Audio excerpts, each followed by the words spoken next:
Hi everyone. Welcome to Speak English Basics. I'm Alex. And I'm Emma. In today's lesson, we'll learn all about reflexive pronouns. Reflexive pronouns are important for clear communication. Words like myself and yourself help us express actions that reflect back on the subject. If that sounds confusing, don't worry. By the end of this lesson, you'll know how to use them perfectly. Let's get started. Let's begin by understanding what reflexive pronouns are. Reflexive pronouns are used when the subject and the object of a sentence are the same person or thing. That's right. They show that the action of the verb is directed back at the subject. For example, I hurt myself. She prepared the presentation herself. In both sentences, the subject and object refer to the same person. Reflexive pronouns always end in self for singular forms and selves for plural forms. Here's a complete list. Subject, reflexive pronoun.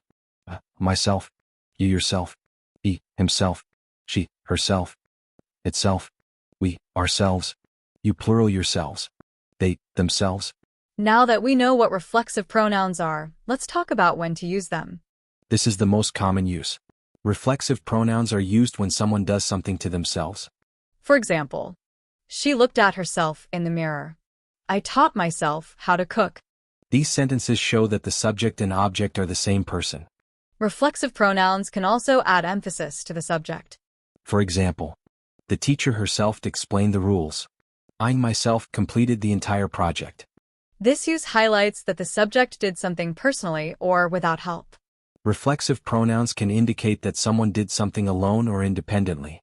For example, he fixed the car himself. We decorated the house ourselves. It shows independence or effort. Reflexive pronouns are also used in many idiomatic expressions. For example, take care of yourself. Enjoy yourself at the party. These phrases are very common in English conversations. Let's look at some common mistakes learners make. Reflexive pronouns should only be used when the subject and object are the same. For example, can you help myself? Can you help me? Another mistake. He told himself the story. He told me the story. Always match the reflexive pronoun to the subject. For example, she taught himself. She taught herself. It's important to use the correct form.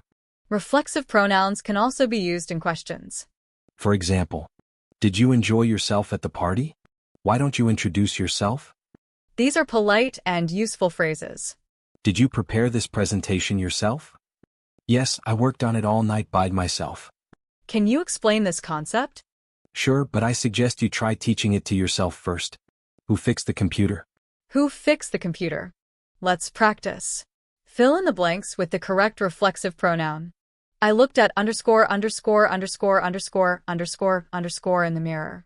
Myself. They introduced underscore underscore underscore underscore underscore underscore to the audience. Themselves. Did you enjoy underscore underscore underscore underscore underscore underscore the concert?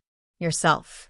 She made the dress by underscore underscore underscore underscore underscore underscore herself. Great job. Reflexive pronouns are used when the subject and object of a sentence are the same.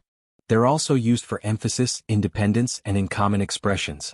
Remember the list: myself, yourself, himself, herself, itself, ourselves, yourselves, and themselves.